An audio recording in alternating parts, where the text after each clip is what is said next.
Hello my friends, welcome back to my channel. Okay, so today I have a video that is basically just, it's basically just a TBR and some of the books that I'm currently reading. This is Kazi's Widow Nose right here. I have not been doing great with my TBRs, and I also have really dropped the amount of books that I'm reading each month. So in February I only read 12 books, and my TBR I think had at least 17 books on it.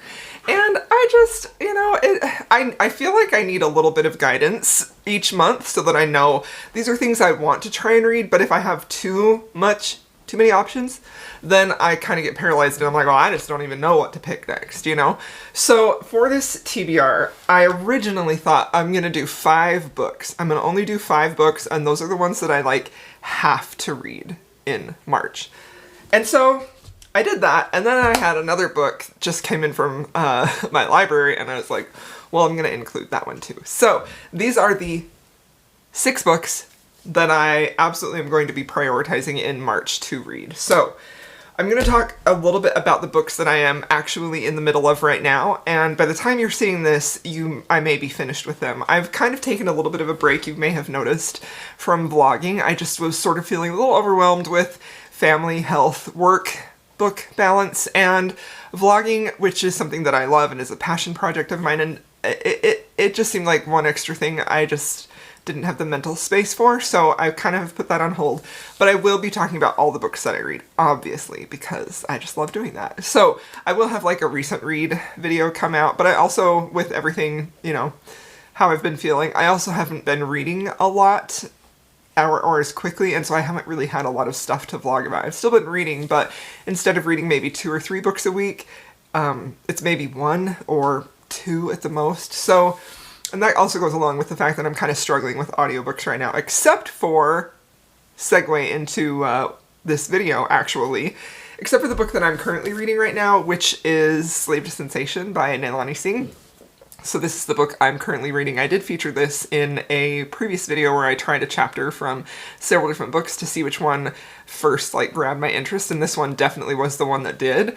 And as I was kind of trying to find an audiobook that was gonna stick with me, one that was gonna hold my attention, I remembered that I really liked the first chapter in this, and the audio was available to me. I'm listening to it on Scribd, and I think that Jessin told me that she really likes the audios for these. So I'm listening to this. I am currently right here. I'm listening to it, and I'm sometimes reading it physically too, but I'm really loving it so far. This is a very traditional, I don't know if it's not traditional. I was going to say it's very old school, and then I was going to say it's very traditional, and I don't know that it's either one of those things. I believe this was published in the early 2000s, 2006, and it's a very well-loved paranormal romance series about shifters and Psi. So the Psi basically are kind of this very powerful, mentally telepathic beings who are in this thing called the Silence, I believe. Is that right? You would think I would have it memorized, but alas, I do not. Yes, so the Silence is basically where the Psi sort of just push all of their emotions down and they don't express them or show them or even feel them.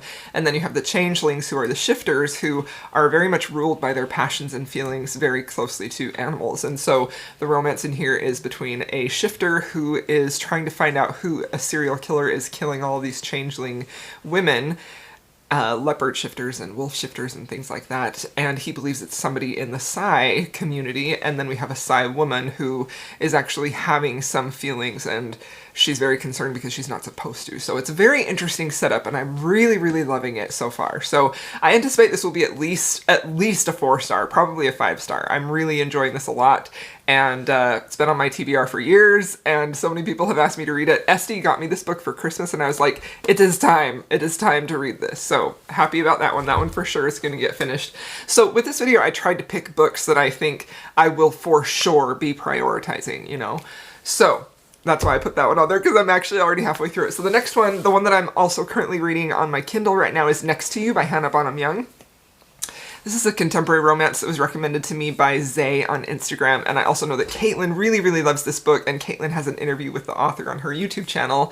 So Zay has been wanting me to read this for a while. Well, she mentioned it. She's like, I think you're really gonna like that. So here I am reading it. I'm about halfway through the ebook, and I am really enjoying it. I am a little bit struggling with the heroine, who is extremely quirky, but I am really liking the story. I like the author's writing, and the hero is to die for in this book. The basic premise is the heroine is dealing with some grief. Her father has passed away. I believe he's been gone for 10 years, but she's still really struggling with the grief and trying to move on in relationships, and she has some money left over from his death, and so she, on a whim, a drunken whim, she buys this bus, this school bus, and she's going to try and like remake it into a livable little home, like a home bus, a traveling bus. And of course Matt, the hero, is friends with, I believe, probably the couple from the previous book. This is the second book in the series, and he feels extremely attracted to her. They share this kiss on New Year's night, and then time passes, and he's helping her sort of, I can't think of the word, remake the bus into a little home. So I think they have good chemistry.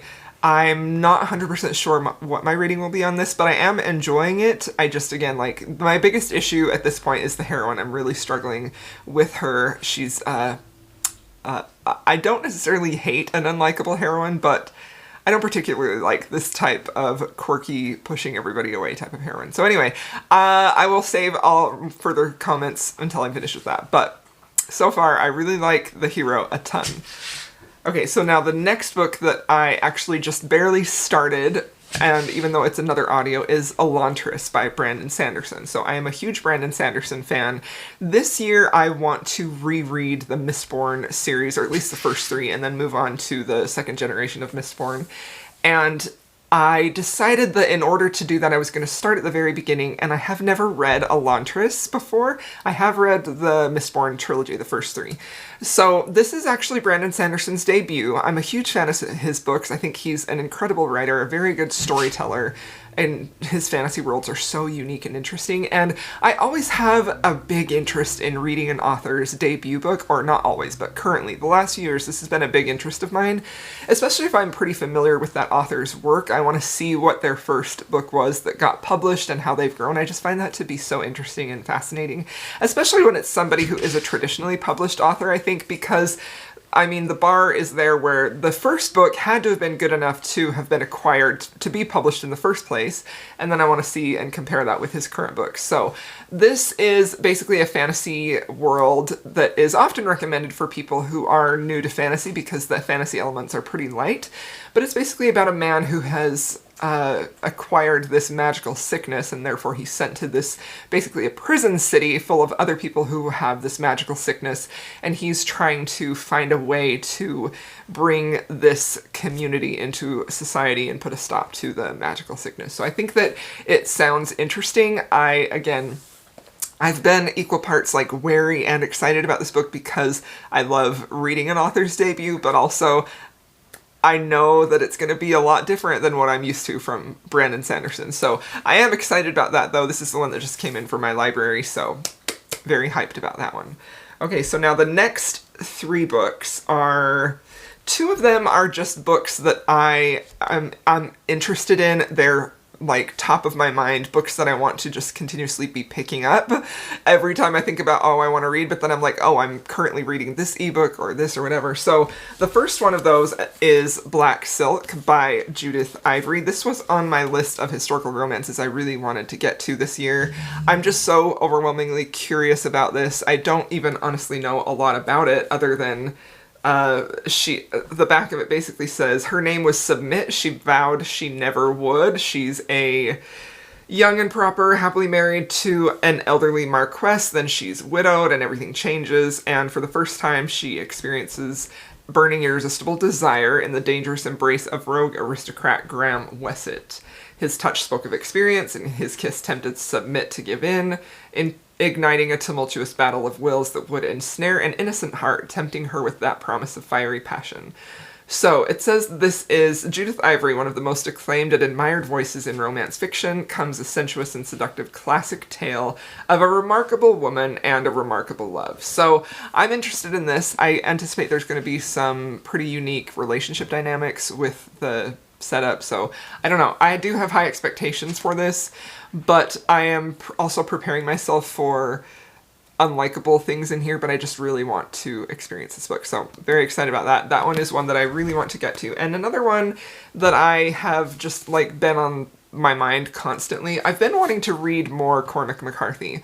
Really, I have read a few of his books. My favorite is The Road, and his books in general really destroy me. There are images in his books that never ever leave me, that haunt me, but his prose and the themes that he works with just are overwhelmingly powerful in my opinion, and I just love him. So this is a book that I have never read from him. I just heard Ollie from Criminale talking about how great he thought this book was, and I was like, oh, I had completely forgotten about Blood Meridian. I feel like if you hear about Cormac McCarthy, you often hear All the Pretty Horses or The Road. This is one that I think is often overlooked. So all I really know about this is a brutal Western type of book. It's literary fiction, and I am excited about this. I just really can't wait to get in here and read these words and be haunted and emotionally destroyed. So these two are the physical books that are calling to me, that I like have sitting at my kitchen table all the time, and I just am waiting for, I don't know what, when I'm finished with my current Kindle book to pick one of those up. So, okay, and so then this last book, one that I needed to include in this priority books for March 6 reads I have to get to in March, is The Wall of Winnipeg and Me. Yes, I have not read this book. I have had this for so long. I own the audiobook too. This actually was recommended to me in one of my 12 recs from 12 friends that requests that I put out on Instagram. So this book was actually recommended to me by Paperbacks and Lattes, and they have a YouTube channel. I'll have it linked down below. So this is one of those books that I feel like I picked it up when people were really, like, when it was published, when people were talking about it, and I, like, always thought I would get to it, and then this is one where the hype kind of got to me, and I just never picked it up, but I know that a lot of people love this, and I have a feeling that I will love it too, so here's hoping. Thank you so much for the recommendation, and I'm very, very excited about this. So, alright my friends, there you have it. These are the books, the priority reads for March that I absolutely will be getting to for sure, and yeah, I'm very excited about them. So if you've made it this far in the video, thank you so much for watching. Please feel free to leave me a flower emoji for spring, or, you know, like a 4-leaf clover or whatever, and let me know what you're looking forward to reading in March, and I'll see y'all in my next video.